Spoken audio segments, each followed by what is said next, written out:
Eh bien le bonjour en cette belle journée d'hiver ensoleillée. On va profiter. Aujourd'hui on va aller faire un tour vers les phosphatières de l'Irak-Tavel.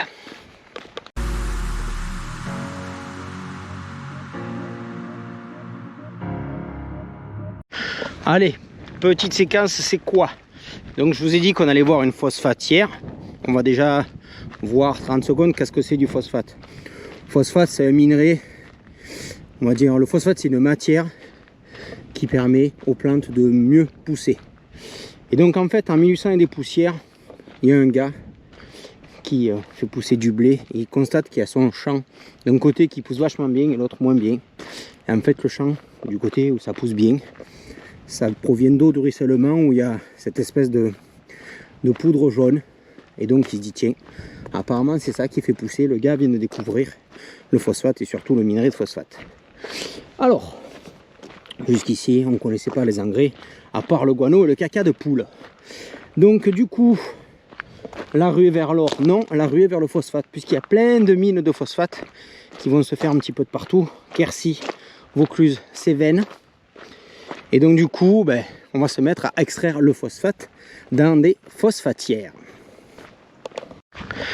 Alors je vous vois derrière votre écran de téléphone, mais mon Dieu, qu'est-ce que c'est qu'une phosphatière?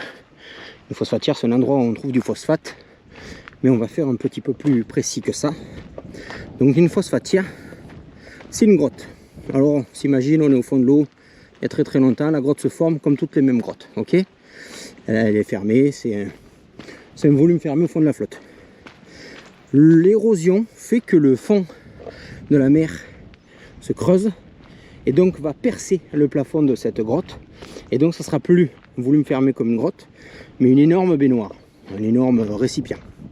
Et donc du coup au fond de la flotte va se précipiter des petits nonos d'animaux morts et après du sable. Le sable étant plus léger, il vient au-dessus. Et donc du coup ça va se tasser, et tout ce qui est les nonos d'animaux morts, alors je fais des raccourcis mais très violents, vont faire du phosphate sous les couches de sable. Vous rajoutez quelques millions d'années, la grotte se referme. Vous rajoutez quelques millions d'années, la grotte se réouvre, toujours le plafond qui pète. Et là on est en 1800. Et vous avez les gars du coin qui disent mais en fait, dans ces grosses baignoires, si on enlève un peu le sable, on se retrouve avec cette espèce de minerai jaune qui fait vachement bien pousser les trucs. Et donc du coup ils vont se mettre à prospecter de partout et à chercher ces phosphatières, donc cette espèce de retenue d'une énorme bassine où le phosphate est venu se déposer au fond.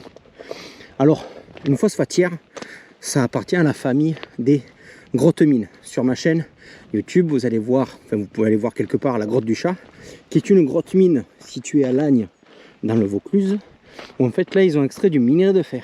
Donc grosso modo, vous imaginez des volumes de calcaire et au milieu du fer, et les mecs, ils ont pris le fer. Mais c'est exactement la même chose pour le phosphate. Ils vont trouver ces baignoires remplies de sable et de phosphate au fond, vont creuser et vont vider. Donc ils vont mettre, pour les plus pauvres, c'est des chevaux qui vont tirer des cordes pour amener le phosphate à la surface. Et quand ça pèse dans le game, quand tu as une mine qui envoie du poney, c'est un appareil à vapeur. Je crois que ça arrivera un petit peu plus tard. Et donc du coup, les gars vont vider ces trous remplis de phosphate. Ce phosphate là, il va partir principalement en Angleterre, sous l'appellation phosphate de Bordeaux et phosphate de France, je crois. Et il y en a un peu qui vont rester en France pour fertiliser les terres. Une fois que les baignoires de phosphate, les phosphatières vont être vides, les mecs ils vont commencer à creuser, mais ça va devenir plus chiant, donc plus cher, donc moins rentable. Et donc les mines de phosphate vont s'arrêter. Et ça c'est voici la page historique sur les phosphatières. Alors pourquoi les phosphatières intéressent les spéléologues? Déjà parce que c'est un trou. On va dans tous les trous, qu'ils soient artificiels ou naturels. Celui-ci c'est un trou naturel, mais qui a été vidé de manière artificielle. Ça, c'est raison numéro 1. Numéro 2, si vous avez suivi, le phosphate, il y a des nonos. Nonos, c'est gaz fossile. Donc vous avez quantité de fossiles qui ont été mis à jour dans les phosphatières. Les personnes, les mineurs qui creusaient les phosphates, quand ils trouvaient vraiment un joli nonos, ils essayaient de le garder en état, puis le vendaient aux gars du coin pour un musée ou un truc comme ça. Donc vous allez avoir pas mal de fossiles qui ont extrait des phosphatières, mais dans 90% des cas, prenez le os, il est broyé parce que c'était plein de phosphate. Et c'est cool. Pas trop là, vous savez pas trop la politique de viens on le garde pour plus tard. Donc ça, et puis après, apparemment, alors là on va dans le domaine de la science-fiction pour moi, parce qu'apparemment c'est très intéressant pour comprendre la géologie du coin. Là où je vais, enfin là où je vais essayer d'aller sur cette phosphatière, en fait la topo a été faite par deux anciens de mon club de spéléo, dont un qui a écrit une thèse qui s'appelle Paragénèse des phosphates dans le Quercy. J'ai même oublié le titre. Alors phosphatière, maintenant vous savez ce que c'est. Et paragénèse. Paragénèse, c'est un mot qui envoie du lourd. Grosso modo, c'est une symbiose entre deux roches. On peut dire que les deux roches, elles évoluent en même temps. Et donc du coup, c'est vachement intéressant pour les géologues. Ma connaissance s'arrêtera là. Donc du coup, on va essayer d'aller voir une phosphatière qui est maintenant tarie. Mais du coup, ça nous fait un trou vide avec peut-être des fossiles, au moins des strates à aller voir. Donc ici, je me retrouve dans la garrigue gardoise. Seul fort. Pas vraiment grand monde. Hein. Donc, derrière, Tavel, l'Irak. Tavel, premier rosé de France. Si vous êtes dans le sud de la France, que vous prenez la A9, l'autoroute numéro 9, qui commence à Orange et qui finit en Espagne, et bien dès que vous attaquez cette autoroute, sur la droite, vous verrez des grandes vignes avec des grandes garrigues. Les garrigues, c'est là où je suis, les vignes, c'est Tavel. Voilà. C'est encore du massif bien calcaire. Pour moi, c'est une végétation, je vais dire typée ardéchoise parce que ces chênes verts, ces traces de cochons de partout, c'est vraiment une tronche d'Ardèche. Donc j'ai pas pu aller en voiture au bord du trou parce qu'ici on est sur une piste d'FCI interdit à tout véhicule moteur, sauf pour les chasseurs. Et donc on fait les derniers kilomètres de marche d'approche à pied. J'avais pas prévu, j'ai un sac qui pèse un petit âne mort parce que j'ai prévu un peu d'équipement corde si jamais il faut assurer ou s'il y avait un petit peu de vertical. Allez, premier vestige des phosphatières, ça et ça. Ça, je crois que c'est le truc qui tirait, qui hissait les phosphates vers le haut à base de dada ou à base de vapeur. Et là, c'est l'ancien trou ou un truc pour réceptionner la flotte, je sais pas. Mais en attendant, grandement déçu sur le potentiel de visite souterrain. Bon, là on est sur un endroit où cette construction, cette ancienne phosphatière est marquée sur la carte. Et on va aller voir un autre endroit avec d'autres coordonnées GPS que j'ai trouvées. Bon, on commence à trouver quelques soutirages et quelques remblaiements. Donc il y a de l'ancien trou, du trou rebouché. J'ai l'impression que ça va être pas évident d'aller dessous. Le glorieux passé minier. Non, ça c'est une vieille bagnole. Bon, très vieille. Hein, dans son jus. Mais je trouve pas de trou pour l'instant. Fuck. Alors je trouve pas. On est à côté d'une grosse ferme photovoltaïque. Quand tout d'un coup je me dis bon bah là il n'y a que des panneaux solaires. Et là en fait, face à moi, là, vous avez un bosquet. Et ce bosquet, ben, il protège quoi? Il protège 3 arbres qui se courent après. Et là, le panneau magique. Présence de trous dangereux. C'est beau ça. Donc on est... faut trouver un accès, peut-être qu'il y a un autre trou quelque part. Bon, j'ai trouvé une entrée, mais j'ai essayé de trouver d'autres entrées horizontales parce que je suis tout seul et si je me mets une boîte en faisant de la corde tout seul, ça va faire mauvais genre. Donc effectivement, on a trouvé une première entrée sur la phosphatière. On va chercher à trouver d'autres trucs.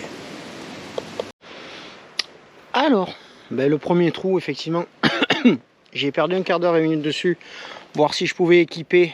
Mais ouais, beaucoup de pierres qui tombent. Une entrée naturelle peut utiliser, c'est normal. Donc je foufougne et hop, on tombe sur une entrée beaucoup plus polie, hein, des murs maçonnés. Au fond, on voit la galerie qui part. Donc hop, petite corde sur gros chêne vert. Et on va aller voir ce qu'il y a au fond.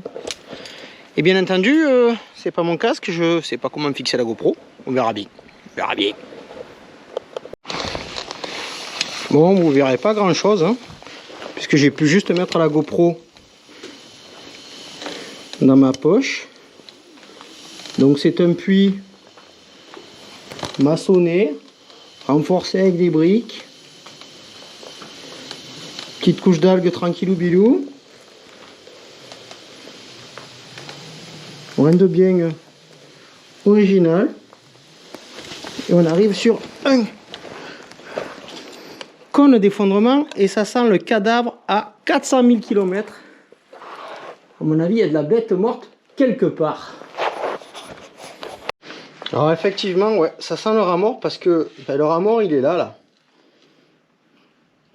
Sur une ancienne description que j'ai trouvée sur internet, il y a un gars qui dit qu'il trouve un chien. Effectivement, il y a un cadavre là. Ah ben oui, il est là le chien. Ah, ça me plaît pas, j'étais dedans. Oh. Je pense qu'il est mort. Il est mort. Allez, je m'avance un peu. Donc, du grillon, de l'araignée. C'est mieux que les chiens morts. Beaucoup mieux. Enfin, moi je préfère. Les chiens morts, c'est pas ma cam. Bon, ben, je suis super déçu. J'ai progressé une vingtaine de mètres. Là, il y a un tube. Ça cut. Là, je vais essayer de vous faire voir comme ça. Là-bas, il y a un tube. Ça cut fort. Et là-bas, il y a un tube. Ça cut. Putain. Je pensais avoir trouvé le meilleur réseau du monde, mais bon, je vais continuer à fouiner un petit peu. Ben, je suis très beaucoup déçu. Les trois trucs, ça cut fort. En fait, je pense que ça s'est éboulé, mais j'ai pas vu où. Parce que faire un joli puits comme ça qui donne sur rien, fuck. Alors soit je reviendrai avec des copains pour creuser, mais je creuserai pas tout seul. Soit je suis loupé quelque chose. Je cherche, je trouve pas.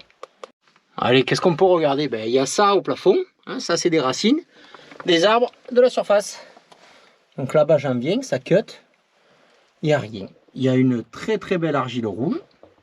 Donc je sais pas si ça a à voir avec les phosphatières ou pas. Et là je reviens sur mes pas. Voilà.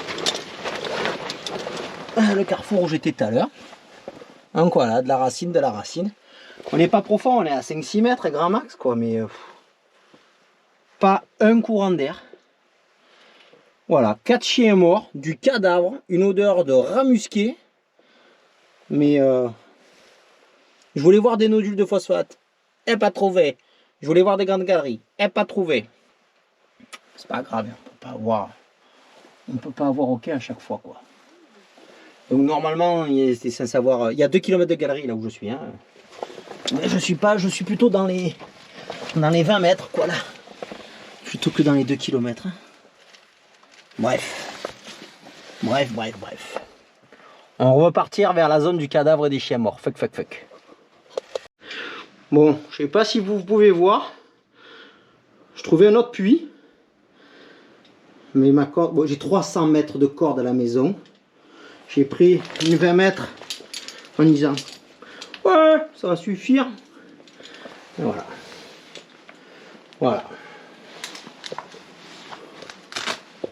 Et voilà, donc là, les boulements. Il y a un truc gris là-bas, mais j'irai pas voir. Parce que, bon, après, ça a été vraiment bouché fort. Donc, il y a plein de cailloux qui sont tombés là-bas au fond de ce puits. Et puis voilà. Donc, effectivement, ça a été débouché artificiellement. On voit. Oh, putain, il y a tout qui tombe. Un coup d'éclat, là, paf. On va remonter là-haut. Je pense qu'on reviendra avec une plus grande corde et plus d'amis. Bon, ben, retour surface. Voilà. Une corde, allez, 5, 6, 7 mètres plus longue m'aurait pu. Mais bon, J'ai déjà trouvé le spot, l'endroit, le parking, le chemin d'accès. Beaucoup de choses. Par contre, j'ai l'impression que je sens le cadavre à 500 bornes. Je suis retourné à la surface, ça fait 3 minutes que je suis à la surface. Et j'ai l'impression que l'odeur, elle est sur moi. C'est dégueulasse, dégueulasse. Je vais me changer et je vais aller chercher, voir s'il y a d'autres entrées à cette mine de 2 km où moi j'ai fait 20 mètres. Enfin, non, il y a un puits, il y a une corde. Peut-être la suite est là-bas, mais fuck! Je trouve pas. Pas d'autre entrée. Fuck, fuck, fuck. Et le gris arrive. Le gris arrive, on est sur un vent marin, ce qui explique cet air très chaud, malgré cet hiver. Fuck. Et voilà, c'est la fin de la vidéo. On n'a rien trouvé. Ah, rien. Enfin si, on a trouvé. On a trouvé la phosphatière, on a trouvé un puits d'accès, on sait où se garer, on sait où s'accrocher. Voilà. Si cette vidéo vous a plu, likez, commentez, partagez. Et abonnez-vous. C'est vrai que j'ai plein d'abonnés. Et ça fait plaisir. Et surtout, n'oubliez pas de vous abonner à la chaîne de Charlotte parce qu'elle fait voir ses nichons. A bientôt. Là, je filme 20 secondes pour faire les petites miniatures. 10, 11, 12, oh, on va passer par là. 13, 14, 15, 16, 17, 18, 19, 20. Allez, à bientôt.